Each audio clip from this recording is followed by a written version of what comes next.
গায়ে থেকে নেমে সুন্দর সুন্দর রমণীগুলো দাঁড়িয়ে আছে, ছেলেপক্ষ আগে থেকে ভাগ বাটারা হয়ে গেছে, এটা আমার মেয়ে ঝামেলা। মেয়ের চাচাতো বোন, খালাতো বোন, বান্ধবী, ফুপাতো বোন, মামাতো বোন সব সুন্দর করে সেজে বসে আছে। বরপক্ষের ওরা মামাতো ভাই, খালাতো ভাই, চাচাতো ভাই, দুলা ভাই, মানে যতগুলো আছে সবগুলো আছে, বন্ধুরা আছে। এখন ছেলে পক্ষ ঢুকবে গেটে, মেয়ে পক্ষ বলছে না না ঢুকতে দেওয়া যাবে না, উপরে তাকান, উপরে 10,001 টাকা দিতে হবে। ছেলে পক্ষ বলছে না 1000 টাকা দেবো, মেয়েরা বলছে 10,000 টাকা লাগবে। এখন ঝামেলা শুরু হয়ে যাচ্ছে। মেয়ে দেখতে যাওয়ার থেকে শুরু করে মেয়ে দেখতে যাবে কে? দুলাভাই। দুলাভাইকে যদি দাওয়াত না দেওয়া হয়, দুলাভাই তার স্ত্রীর সঙ্গে ঝামেলা, তোর বাপের বাড়ি তার জিন্দেগিতে যাবো না। বিয়েতে সকালবেলায় পুরুষ মানুষ যারা আছেন আপনাদেরকে গোসল করেছিলেন? আচ্ছা, কে গোসল করে দিয়েছিল বিয়ের দিন সকালে? ভাবি গোসল করে দিয়েছে না? ও তো আল্লাহর ওলি। আপনার ভাবি যা ভালো মানুষ, এত উদার হৃদয়, শুধু উদার নয়, মন শুধু উদার নয়, সবকিছু উদার। আর বাংলাতে তো আমাদের প্রচলিত আছে ভাবি মানে অর্ধেক, মানে ভাবিও জানে যা ঘটেছে বিয়ের আগে ঘটেছে, যা পাপ করেছে গোসল দিয়ে সব পাপ ধুয়ে দিলাম। বাংলাদেশের রিপোর্ট দেখলাম, প্রথম আলো 2022 21শে জুলাই পৃষ্ঠা নাম্বার 11তে বলছে বাংলাদেশে শুধুমাত্র ঢাকা উত্তর সিটি কর্পোরেশন আর দক্ষিণ সিটি কর্পোরেশনে 2022 সালে 13,998 জন ডিভোর্স হয়েছে, শুধু তালাক হয়েছে মাত্র 1 বছরে। 14,000 প্রায়। অবাক। এর মূল কারণ হচ্ছে বিয়ের পূর্বে আপনি আল্লাহকে যেভাবে নারাজ করেছেন, বিয়ের পরে দাম্পত্য জীবন কখনো সুখের হতে পারে না। সহিহ বুখারী কিতাবুন নিকাহ হাদিস নাম্বার 563 আল্লাহ নবী বলছেন, আর নিকাহ মিনাস সুন্নতি ফামান রাগিবান সুন্নতি ফালাইসা মিন্নি। বিয়ে হচ্ছে আমার সুন্নাত, যার সামর্থ্য আছে তারপরে বিয়ে করে নাই তারা আমাদের দলভুক্ত না। তার মানে বোঝা গেল বিয়ে করা কি ইবাদত, বিয়ে করা কি সুন্নাত। কোন কোন মানুষের জন্য বিয়ে করা ওয়াজিব হয়, হাদিসের সুন্নাত আসছে মানে এটা সুন্নাত নয়, এটা ওয়াজিব, মানে তাগিদে বোঝাচ্ছে। তার মানে বোঝাচ্ছে বিয়ে করা এটা মুসলমানের জন্য ওয়াজিবের দরজায়। ওয়াজিব কি ওয়াজিব নয়? কথা বলেন। তার মানে ইবাদত। বিয়ে করা ইবাদত কি ইবাদত নয়? আচ্ছা, আপনার এলাকায় আপনারা টুলটুলি পারে তো আপনারা বিয়ে শাদী দেন, ছেলে মেয়ে দেন নাকি? আচ্ছা, কে কে বিয়ে করেছেন একটু হাত তোলেন তো দেখি। হ্যাঁ, কে কে বিয়ে করেছেন? এই কয়জন? আচ্ছা, কে কে বিয়ে করেননি তারা হাত তোলেন তো। আরে বাবা, বিয়ে না করার দল ভারী রে ভাই। হ্যাঁ, এদিকে সব দেখে রাখেন। এবার ভোটে যদি পাশ করে যান তাহলে আগে এদের বিয়ে দিয়ে দিবেন, চাকরির একটা ব্যবস্থা করে দিবেন, আর এদের বিয়ে দিয়ে দিবেন। আর বিয়ে দিবেন অন্য জেলা থেকে যেন আসে, তাহলে ভোটও বাড়বে। এই এলাকার হলে তার ভোট বাড়ছে না নাকি? পাশের কোনো জেলায় নাটোরে চলে যাবে, ছেলেদের বগুড়া, ওখান থেকে সব মেয়েদের সঙ্গে বিয়ে দেন, তাহলে ডবল হয়ে যাবে, ভোটটাও বাড়বে। আচ্ছা, যারা বিয়ে করেছেন তাদের কাছে একটা সহজ প্রশ্ন। আচ্ছা, যেই দিন বিয়ে করতে আপনি যান সেদিকে আপনি কখনো মনে করছেন আজকে ইবাদত করতে যাচ্ছেন? রমজান মাস যখন আসে রোজা রাখেন, সেটা ইবাদত মনে হয় না আপনার? মসজিদে সালাত আদায় করতে যাচ্ছেন, এটা ইবাদত নয়? হজ করতে যাচ্ছেন, ইবাদত নয়? আরে বিয়ে, এটাও তো ইবাদত। কিন্তু আপনি বিয়ে করতে যাচ্ছেন, বিয়ে কেন করছেন? আচ্ছা, বিয়ে কেন করেছেন বলেন তো আমাকে। হ্যাঁ, বিয়ে কেন করেছেন? বিয়ে করার উদ্দেশ্য কি আপনার? কি কারণে বিয়ে করেছেন? হ্যাঁ, দেখেছেন আপনি বিয়ে কেন করছেন? কি উদ্দেশ্য, কারণ কি? দেখেন, উদ্দেশ্যহীন বিয়ে মানে ফিজিক্যাল, মানে গোটাটাই বস্তুবাদী, আমি আমার বডিকে খুশি রাখার জন্য, এটাই তো নাকি বলছেন? মানে আমার ফিজিক্যালি আমি যেন ভালো থাকতে পারি, এই জন্য আপনি বিয়ে করেছেন, মানে ভোগ করার জন্য, ভোগ্য বস্তু মনে করছেন আপনি। কিন্তু বিয়ে করা ইবাদত, আপনি এটাকে কখনো মনেই করেননি। আচ্ছা, বিয়ে যদি ইবাদত হয়, বিয়েতে আপনার ডিজে গান বেজেছে? আচ্ছা, আপনাদের এলাকায় বিয়ের দিন ডিজে গান বাজে? বাজে? সত্যি করে বলেন, বাজে? আচ্ছা, বিয়ে যদি ইবাদত হয় তা ডিজে বাজে কোন হিসাবে? কোন হিসাবে? আচ্ছা, বিয়ে যদি ইবাদতই হয়, যখন বর আসছে বর যাত্রী নিয়ে, বর যাত্রী না এগুলো সবগুলো এক একটা খাটাস বদমাস। বর যাত্রী আপনাকে 100-150 নিয়ে আসতে হবে, ইসলামের ইতিহাসের কোনো প্রমাণই পাওয়া যায় না। মেয়ের বাপ ফোন করে বিআইকে বলছে যে কতজন নিয়ে আসবো। মেয়ের বাপ বলছে বিআই কি আর বলবো করে। মেয়ের বাপ তো সবসময় ভীতু কাপুরুষের মতো বসে থাকে। কেন? ও ভাবে যেন মেয়ের বিয়েই হবে না। ছেলে পক্ষ ভুল করে কোনো কিছু কথা বলা যাবে না, মানে বাপও বলে না, মেয়ের মাও বলে না, একদম ভিজা বিড়ালের মতো থেকে যায়, কোনো রকম বিয়েটা হয়ে যাক তারপর মুখটা দেখাবো। এমন আছে না নাই কথা বলেন?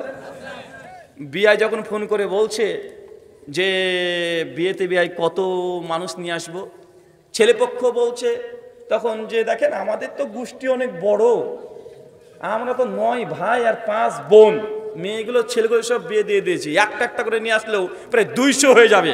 ভাই এমন আছে না কথা বলেন?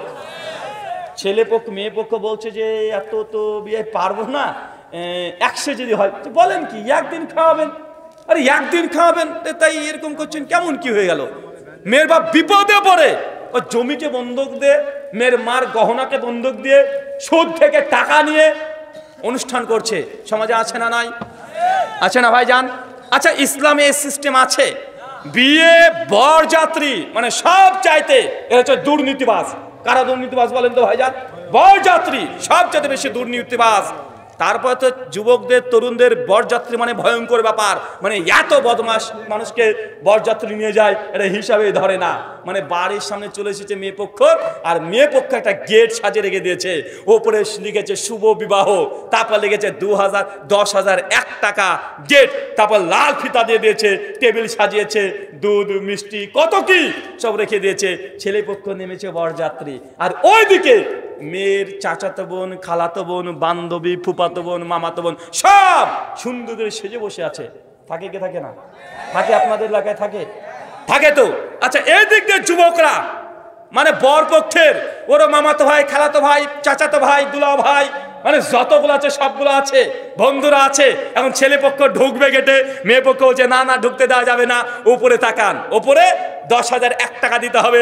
ছেলে পক্ষ বলছে না 1,000 টাকা দেবো, মেয়েরা বলছে 10,000 টাকা লাগবে। এখন ঝামেলা শুরু হয়ে যাচ্ছে। আছে না নাই? এগুলো তো আছে। গায়ে থেকে নেমে সুন্দর সুন্দর রমণীগুলো দাঁড়িয়ে আছে, ছেলে পক্ষ আগে থেকে ভাগ বাটারা হয়ে গেছে, এটা আমার এটা আমার, নিয়ে ঝামেলা। ভাই আছে না ভাইজান?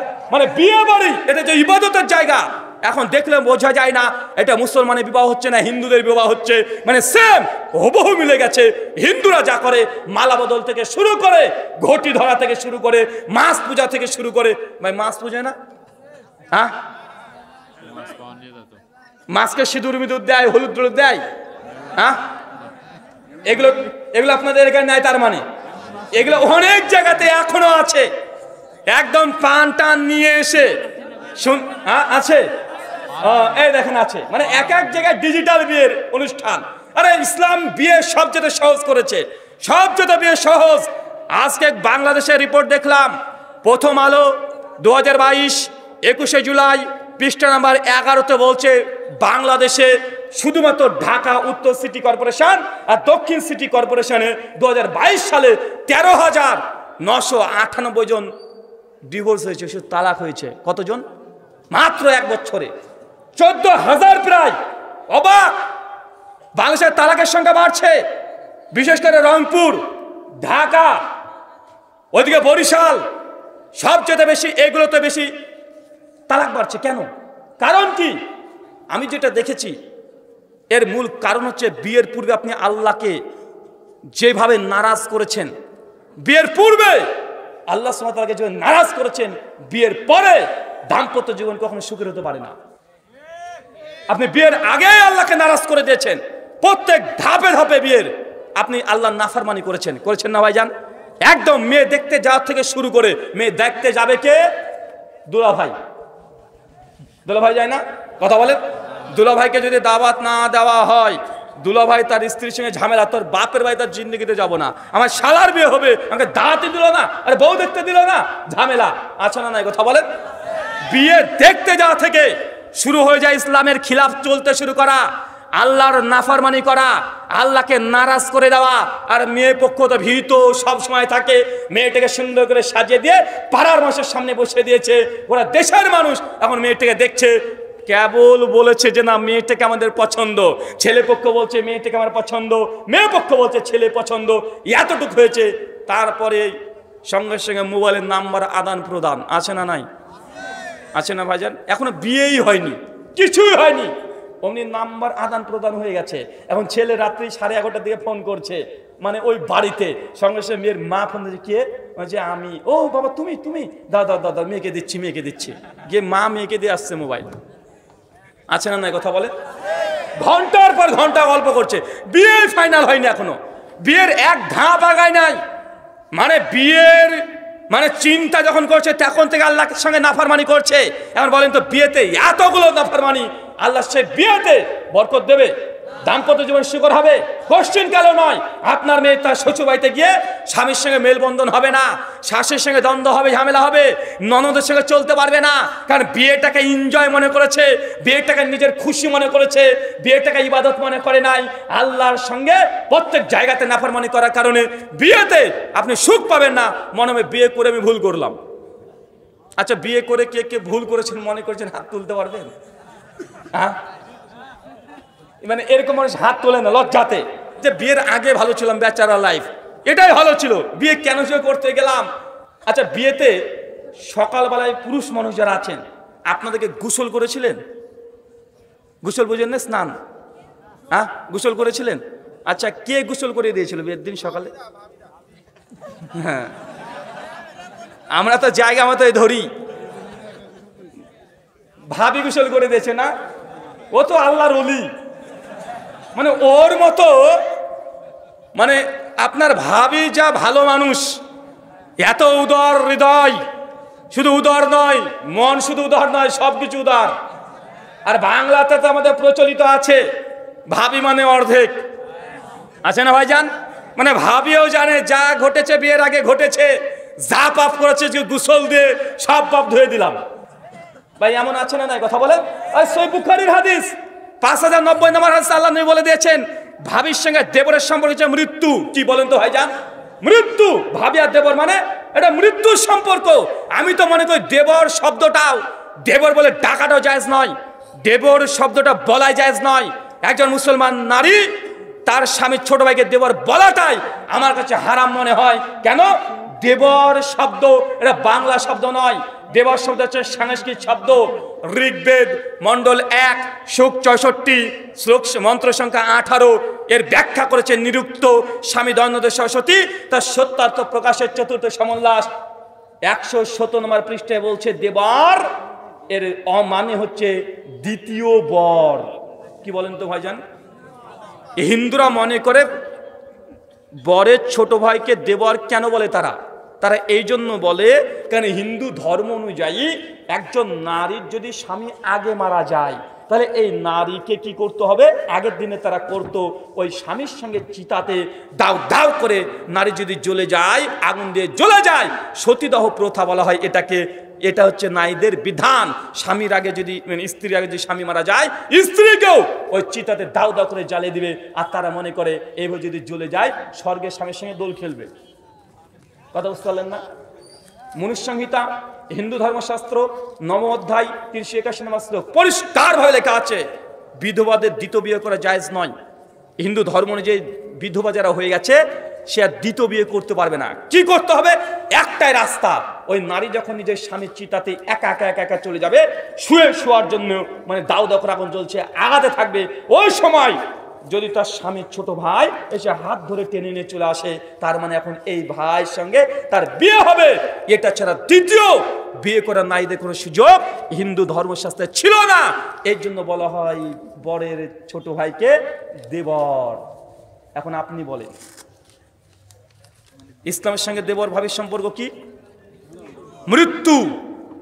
মানে ভাবি যদি দেবরকে দেখে 1 মাইল দূরে ভেগে পালিয়ে যাবে। কিন্তু শয়তান আমাদের মধ্যে এমনভাবে ঢুকে পড়েছে যে ভাবি দেবর মানে মানে অনেক ভাবি আছে স্বামীকে যা বলতে লজ্জা পায় না, দেবরের সঙ্গে তাই শেয়ার করে। আছে না নাই কথা বলেন? মানে বদমাস ওই যে দেবর, মানে আপনার ভাষাতে বলছে দেবর কোন মেয়ের সঙ্গে কি করেছে কাউকে বলতে পারে না, ভাবিকে এসে বলে। আছে না নাই? মানে যে জায়গাটা সব যেটা আল্লাহ নবী ভয়ঙ্কর বলে দিয়েছে ওই জায়গাতে আমরা ফ্রি হয়ে গেছি। আর তুমি তো কম না, এটা তো দেবর ভাবি। আর তোমার যে স্ত্রীর ছোট বোন তুমি কি বলো? হ্যাঁ, মানে কোন ডাক হলো এটা? একটা গালাগালি না চাচা? মানে ডাকছে কি হবে? মানে নিজের স্ত্রীর ছোট বোন ও আপনার কে হবে? কথা বলেন। আপনার স্ত্রীর বাপ আপনার কে? আপনি বাবা বলছেন। আপনার স্ত্রী মা আপনার কে? মা বলছেন। আপনার স্ত্রীর বোন যদি হয় তাকে বোন বলতে হবে। মুসলমান, আপনার যে শালি আপনি বলছেন, আপনার স্ত্রী যতদিন জীবিত আছে ওই শালিটা নিজের বোন যেমন আপনার জন্য বিয়ে করা হারাম, ওই শালির সঙ্গে বিয়ে করা তেমনই হারাম। আপনি ইয়ার কি মনে করছেন? আপনি ইয়ারকির বিষয় মনে করছেন শালি। আমাদের ওখানে বলে যে শালি আধা ঘর ওয়ালি। আধা ঘর ওয়ালি মানে ও অর্ধেক হিস্সা, মানে অর্ধেক মানে স্ত্রীর দায়িত্ব কার্যকলাপ সব করবে। নাউজুবিল্লাহ, মানে শয়তান এমন ভাবে এই বিয়ের সিস্টেমে ঢুকে গেছে। কারণ বিয়ের মধ্যে যদি সিস্টেম যদি শয়তান প্রবেশ করতে পারে, আগামী প্রজন্ম বেজন্ম তৈরি করে দিতে পারলেই শয়তানের উদ্দেশ্য হাসিল হবে কি হবে না? কথা বলেন, হাসিল হয়ে যাবে। আল্লাহ সুবহানাহু ওয়া তাআলা আমাদের দাম্পত্য জীবনে, পারিবারিক জীবনে তুমি বরকত নাজিল করে, সকলে পড়ি আমিন।